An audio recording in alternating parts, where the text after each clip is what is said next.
अस्सलाम वालेकुम बेटा जी, चैप्टर 4 की एक्सरसाइज के शॉर्ट क्वेश्चन के साथ ना। पहला शॉर्ट क्वेश्चन क्या है?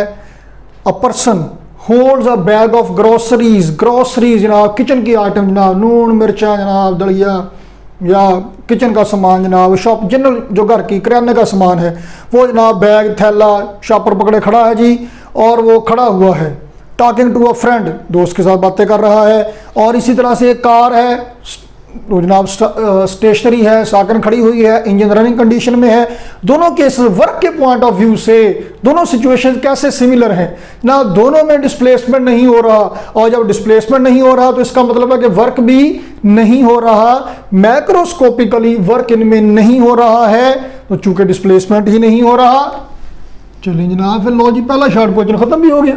दूसरा जी, कैलकुलेट कीजिए वर्क डन। स्टेटमेंट जरा ध्यान से देखा करें, इन किलो जाउल। गुस्से में आके सिर्फ जाउल में नहीं कर देना वर्क कैलकुलेट, किलो जाउल में कैलकुलेट करना है। In lifting a mass of 10 kilogram, mass है जनाब आली 10 किलोग्राम का, उसको ऊपर उठाना है at a steady velocity, uniform velocity के साथ। कितनी हाइट पे जनाब? 10 मीटर की हाइट तक उसे ऊपर उठाना है जी। तो जनाब ऊपर उठाने के लिए फोर्स कितनी लगाना पड़ेगी? कम से कम उतनी जितना उसका वेट नीचे को अमल कर रहा है। तो force W is equal to mg, और ऊपर उठाना है आपने, फोर्स ऊपर को, डिस्प्लेसमेंट भी ऊपर को, तो वर्क क्या होगा? फोर्स यानी mg और हाइट यानी डिस्प्लेसमेंट h। तो कितना वर्क करना पड़ेगा जी? मैस है बेटा जी 10, g है 9.8 और h है 10, 980 जाउल। लेकिन जवाब किलो जाउल में निकालना है तो 1000 पे डिवाइड कीजिए, 0.98 किलो जाउल। लो जनाब, दूसरे शॉर्ट क्वेश्चन का जवाब निकल आया। तो अब इसको करते हैं अरेज और चलते हैं तीसरे शॉर्ट क्वेश्चन की तरफ। चलें जी, आओ मेरे नाल फिर। लो जी, ध्यान से देखिएगा। फोर्स F अमल करती है थ्रू अ डिस्टेंस L। लो जी, फोर्स डिस्प्लेसमेंट ग्राफ बनाने को कहेगा बंदा हमें, तो x एक्सिस पे displacement L, 2L, 3L, so on. y axis पे force F, 2F, 3F and so on. पहले मरहले में क्या हुआ जी? फोर्स F अमल करती है डिस्प्लेसमेंट L तक, फोर्स F डिस्टेंस L। तो F से लाइन खींचिए, L से लाइन खींचिए, जहां पे मिल जाए ये ग्राफ बन गया। अच्छा, उसके बाद ये पॉइंट है जरा गौर करने वाला। The force is then increased to 3F। L फासले तक चलते चलते फोर्स रही कितनी? F फोर्स रही, F फोर्स रही L फासले तक, यहां तक फोर्स रही F। उसके बाद फोर्स इंक्रीज हो गई 2-3F, इंक्रीज्ड 2-3F, F से बढ़ा के 3F कर दी गई। फोर्स वर्टिकल एक्सिस पर है तो यहां से फोर्स हो गई 3F तक, यहां तक हो गई जी force. And then act through a further distance of 2L। अब ये नहीं कह रहा कि फोर्स 2L तक अमल करती रही, थ्रू अ फर्दर डिस्टेंस, यहां से आगे 2L जाना है तो यहां से यहां तक कितना है? फिर L, यहां से यहां तक 2L। तो फोर्स कहां तक जाएगी? अब यहां तक जाएगी, यहां तक ऐसे करके जनाब आली। तो वर्क मालूम कीजिए, दो रेक्टेंगल आपके सामने हैं, इसका एरिया मालूम कीजिए, इसका एरिया मालूम कीजिए, दोनों को जमा कर लीजिए, वर्क निकल आएगा। पहले हिस्से का वर्क क्या होगा? F into L, force displacement graph का एरिया, लंबाई ज़रब चौड़ाई। और दूसरे हिस्से में क्या है जी? देखिए जी, L से 3L तक कितना हो गया? 2L। और फोर्स कितनी हो गई? 0 से 3F तक। लो जी, FL प्लस 3 दूनी 6FL, 7FL वर्क निकल आया जनाब। लो जी, पूरा हो गया शॉर्ट क्वेश्चन। चले आगे, आओ मेरे नाल फिर। ये डायग्राम बना के एक्सप्लेन करना है तीसरा आपने।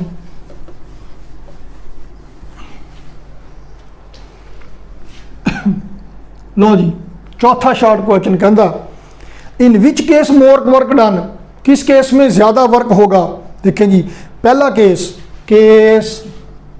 1 क्या कहता है जी?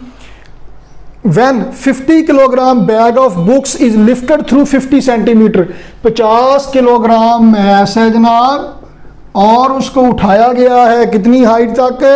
50 सेंटीमीटर की हाइट। बस 100 पे डिवाइड कीजिए 0.5 मीटर बन जाएगा जनाब। तो दूसरा केस बाद में देखते हैं, पहले केस में वर्क मालूम कर लें। तो जनाब पहले केस में बैग ऑफ 50 किलोग्राम उठाया गया है। उठाने के लिए फोर्स कितनी लगाई जाएगी, जितना उसका वेट है mg। तो वर्क होगा mgh 50 इंटू 9.8 इंटू 0.5। तो पहले केस में ये निकल आएगा जनाब 245 जूल मल्टीप्लाई करके। वो जनाब केस 2 क्या है जी, दूसरे में when a 50 kg crate, 50 kilogram का ही क्रेट है, वही थैला कोई या जो भी क्रेट डाला, is pushed through 2 metre. Displacement कितना है जनाब, 2 मीटर तक धक्का लगाया गया है। कितनी फोर्स के साथ, 50 न्यूटन फोर्स के साथ, 50 न्यूटन फोर्स के साथ उसको धकेला गया है। तो वर्क कितना हो जाएगा, force into displacement 50 into 200 joule. किस केस में ज्यादा वर्क हुआ जी, जाहिर है जी पहले केस में ज्यादा वर्क हुआ। चलो जनाब फिर आगे चले, 5वां शॉर्ट क्वेश्चन जी। जनाब आली क्या कहता है ये 5वां शॉर्ट क्वेश्चन, कहता जी एन ऑब्जेक्ट है 1 जूल पोटेंशियल एनर्जी, किसी ऑब्जेक्ट की पोटेंशियल एनर्जी है 10 joule. What does it mean, क्या मतलब है इसका। देखिए पोटेंशियल एनर्जी कैसे आती है, फोर्स फील्ड में किसी ऑब्जेक्ट को डिस्प्लेस करने के लिए work done on any object in displacing it from one point to another point appears as change in its potential energy.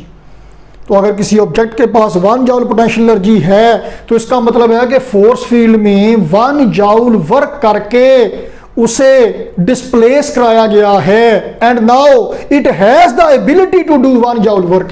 अब 1 जूल वर्क करने की सलाहियत इसमें मौजूद है। तो जनाब आपने दोनों बातें बताना है कि उस पर 1 जूल वर्क किया गया to displace it in force field and now it has the ability to do 1 joule work. तो जनाब शॉर्ट क्वेश्चन पूरा हो जाएगा। छठा जनाब बेआली क्या कहता है, एक बॉल है जनाब, लो जी ये टेबल पे है कोई, तो ये टेबल है, a ball of mass m is held at height, ये बॉल है जनाब h1 हाइट पर पड़ी है टेबल से ऊपर, और जो टेबल है ये h2 हाइट पर है जमीन से ऊपर। अब एक स्टूडेंट कहता है कि बॉल की पोटेंशियल एनर्जी है mgh1, दूसरा कहता है कि बॉल की पोटेंशियल एनर्जी है mgh1 प्लस h2। कौन सही कह रहा है, दोनों ही सही कह रहे हैं, क्योंकि पोटेंशियल एनर्जी आर्बिट्रेरी है, ये आर्बिट्रेरी पोटेंशियल एनर्जी है। आप रेफरेंस पोजीशन कोई सा भी ले सकते हैं। तो अगर तो रेफरेंस पोजीशन है टेबल की सरफेस, तो यहां से हाइट है h1, तो इसकी पोटेंशियल एनर्जी है mgh1 with respect to surface of table. तो अगर ग्राउंड के हवाले से बात की जाए with reference to surface of earth, तो जमीन से हाइट है h1 प्लस h2, तो जमीन की सरफेस के लिहाज से पोटेंशियल एनर्जी कितनी है इसकी mgh1 प्लस h2। तो दोनों ही अपने अपने हिसाब से सही कह रहे हैं, दोनों को ही नाम दे दिया जाए। सातवां जनाब क्या कहता है, व्हेन अ रॉकेट री एंटर्स, जब एक रॉकेट वापस आता है, पहले छोड़ा ना उसको फिर वापस आया, reenter the atmosphere, its nose cone, उसकी नाक आगे वाला हिस्सा फ्रंट वाला हिस्सा बिकम्स वेरी हॉट, गर्म हो जाते हैं। क्यों, जब वो रॉकेट गया एटमॉस्फेयर से बाहर निकल गया, वापस जब वो आया एटमॉस्फेयर में दाखिल हुआ तो डस्ट पार्टिकल जो हवा में हैं, गैस के मॉलिक्यूल्स हैं, उनके साथ टकराता है फ्रिक्शन की वजह से। Work done against friction appears as heat energy always. तो वो जो हीट वर्क डन करेगा, वर्क करेगा अगेंस्ट फ्रिक्शन, वो हीट की शक्ल में अपीयर होगा। उस फ्रिक्शन की वजह से, आप हाथों को ऐसे रगड़ें, फ्रिक्शन की वजह से ये गर्म हो जाएंगे, वो फ्रिक्शन की वजह से, वर्क डन अगेंस्ट फ्रिक्शन, उसकी वजह से वो गर्म हो जाएगा, वो हॉट हो जाएगा, हीट एनर्जी पकड़ लेगा, गर्म हो जाएगा जी। उसके बाद जनाब आठवां जी, आठवें की स्टेटमेंट देखिए क्या कहता है जनाब। ये जो फॉलोइंग सिचुएशंस दी हुई हैं आपके सामने, इनमें किस किस्म की एनर्जी है ना। जो कंप्रेस्ड स्प्रिंग है उसमें इलास्टिक पोटेंशियल एनर्जी है, water in a high dam gravitational potential energy, moving car में किनेटिक एनर्जी जी। 9वां जनाब अली क्या कहता है, a girl drops a cup, एक बीबी है जी, कप गिरा दिया, गुस्से में आके गिरा दिया होगा, सूट नहीं लभ्या होना इतने, बहरहाल तो जी उसने कप गिरा दिया नीचे, तो जनाब from a certain height which breaks into pieces which energy changes are involved. जब कप यहाँ पे है उसकी सारी सारी एनर्जी ग्रेविटेशनल पोटेंशियल एनर्जी है। जब कप नीचे गिराया जाएगा, कप नीचे को आएगा, नीचे आते हुए हाइट कम होती जाएगी और ग्रेविटेशनल फोर्स की वजह से वेलोसिटी ज़्यादा होती जाएगी। तो जैसे जैसे नीचे को आएगा पोटेंशियल एनर्जी में कमी आएगी, किनेटिक एनर्जी में इजाफा होगा, तो पोटेंशियल एनर्जी कन्वर्ट हो रही है किनेटिक एनर्जी में, और जो ही वो गिरेगा आवाज़ आएगी ठा, तो वो जो उसकी किनेटिक एनर्जी थी उसका कुछ हिस्सा तो साउंड एनर्जी में कन्वर्ट हो गया, और वो जब टकराएगा ज़मीन के साथ कुछ फ्रिक्शन होगी, कुछ हिस्सा एनर्जी का हीट में कन्वर्ट होगा, और कुछ जब वो टूटेगा तो उसके टुकड़े गुजर चला गया, गुजर चला गया, गुजर चला गया। Work done to break it into pieces, ये एनर्जी में आने वाली चेंजेस हैं कि पहले पोटेंशियल एनर्जी किनेटिक एनर्जी में कन्वर्ट हुई, and then kinetic energy has been converted into sound energy, heat energy and work done to break into pieces. चलो जी आगे, लो जी 10वां और आखिरी शॉर्ट क्वेश्चन क्या है। अब एक लड़का है जी, हरकतें वैसी ही हैं, इसने क्या किया, कैटापुलट गलेल, वो रबड़ को ऐसे खींच के उसमें पत्थर डाल के छोड़ दिया।